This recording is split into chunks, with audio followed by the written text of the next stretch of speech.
Hey there, welcome. Welcome to Rise and Receive. This is an opportunity in your day to stop whatever you're doing and take a little break to explore how to receive fulfillment in your life by unlearning struggle. So today we're doing tip number 6 on a series about resistance, specifically how to release the resistance that blocks you from receiving what you most want.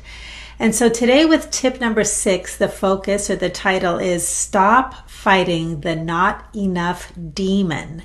So if you have issues with feeling like you're not enough, like there's not enough money, not enough this, not enough that. Hey, David.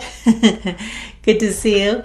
If not enough is one of your things, then you're definitely going to like this one. So I invite you to settle in and think about an area of life where you perhaps feel not enough or struggle with feelings of not enough. So some common places are in the realm of relationships. Sometimes we feel insecure, inadequate, and those feelings of not enough can feel really big, or sometimes just be in the background.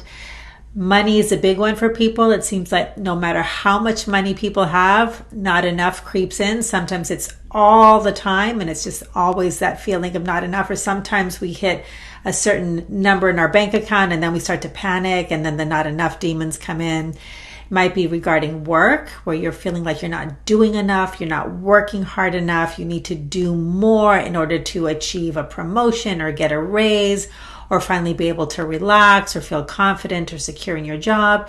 Maybe it has to do with your body. Maybe you don't feel beautiful enough, thin enough, healthy enough. Enough. It's one of those things. So if the not enough demon is something that you wrestle with, then I think you're going to like what we're going to talk about today. If you don't know me, my name is Sonia Miller. I'm a speaker, coach, and best-selling author, and I mentor ambitious, goal-oriented people to surpass their limits with ease and speed. And the way that I do this is I teach the one skill most outcome-driven people are missing, and that is how to receive. Because ambitious, goal-oriented people tend to have a lot of hunter skills. So they're really good at the doing skills of thinking and analyzing and planning and researching and taking action. But many of them are missing the being skill, which is how to receive. And so what happens is when you don't know how to stop all of the doing to actually receive what you've been working so hard for, what do? We work even harder. So we get stuck on the hard work treadmill, and that right there is the cause of our upper limit, our limit issues. Hey, Karina, nice to see you.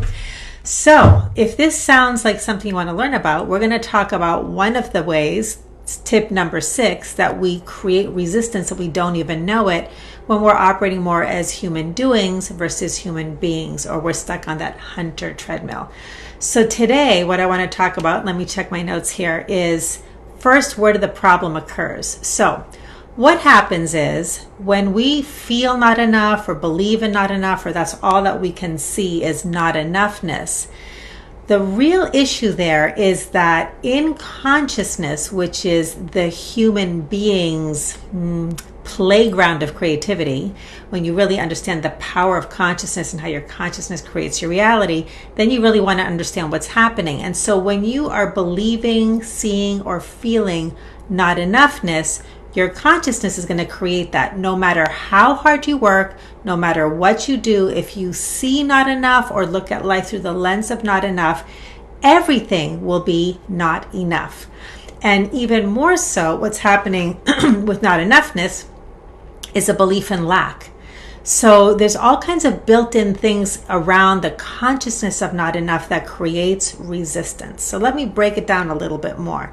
The problem with the not enough demon, or the lens of not enough, is that you're operating from a sense of value or worthiness that is transactional. In other words, I will be enough, or I will feel worthy enough, or I will be valued if I am enough or do enough. In a transaction, there has to be an exchange where you are providing some kind of supply. So not only is there the problem of not knowing when enough is enough, because enough is this arbitrary thing, it doesn't really exist, but it sets you up so that you can only receive if you do enough. So you don't know what enough is. On top of that, there's a condition to fulfill, which is you have to do enough, provide enough, become enough. So it's always about chasing that carrot, because it's impossible to reach enoughness, because most of us don't know what enough is. It's just this idea that is based in comparison or what somebody told us growing up, this idea, something we see in social media. It's this illusion. Enoughness is an illusion, and it has you think of yourself and all of life as lacking or broken, which then causes us to see it as a problem to fix, and we are forever solving problems and fixing things that we think are broken. That's the consciousness. You just keep creating more of that. Not enough, problems to fix, things are broken. That's what you're going to create. Your consciousness creates your reality. And because of that, that creates resistance. You'll just be forever working harder, trying to fix this imaginary, not solvable issue. Okay, now, how do you release the resistance? Well, we shift from the not enough lens to being willing to feel or experience not only your own innate value, not only your innate wholeness, but to start to see life as abundant, which it is. You can always find evidence of the abundance in life, always, but we tend to see it as it belongs to somebody else or it's out there in the future, not here. But if you start being willing to see the abundance of life, and just as importantly, relate to yourself as I'm whole, I'm complete, I'm cooked, put a fork in me. There's nothing left to fix. There's nothing more to become enough of. In other words, your factory set, okay? Then you relate to yourself like the majestic tree. The majestic tree, when it's a baby, it's a seed, but it's whole and complete. There's nothing missing. And then you plant it in the ground, and what do? You nurture it. There's nothing broken. There's nothing to be fixed. It doesn't have to become enough of anything. You just nurture it. And what happens? Its wholeness thrives, flourishes, grows, and expands. So when you're operating from I already am, all that I seek to be, do, and have, how do I experience that wholeness? How do I nurture that wholeness? When you shift to that lens, then all of the not enough demon stuff falls away, and your wholeness and that consciousness creates more of the same. You start to experience fulfillment, which is what wholeness is, being full and filled with all that you are.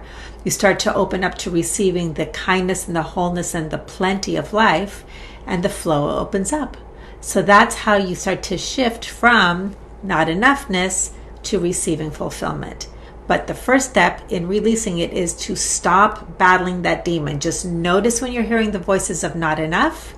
That lets you start to become curious about, oh, maybe I don't have to do anything to receive. Maybe I'm already worthy, whole, and complete, and it's available now. And then the way to invite that is through willingness. Willingness is that energy that just opens up and invites that which is already here to come into your experience. So with that, I'd love to offer you the mantra for today, or the affirmation. It comes from the Nurture Yourself card from the Receive Oracle card deck. And the affirmation is, I am willing to receive simply because I exist. Just like the seed, just like the little sapling that grows into the tree, it receives simply because it exists, not because it figured anything out, took some action, did some research, acted like the hunter, or became enough of anything. It was just planted, it received, and it kept receiving, and life provided. That's how it works.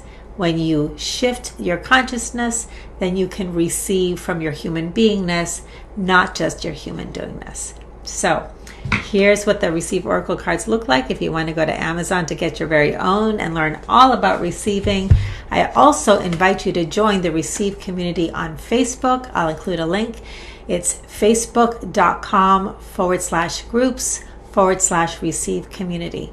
And if you like this, I hope you'll like, share. It helps me reach the people that I'm meant to serve. If you're on YouTube, click the subscribe button. I'll let you know each time I release a video. And remember, you cannot receive what you most want if you don't know how to receive. Have a great day, and I'll see you at the next video. Bye-bye.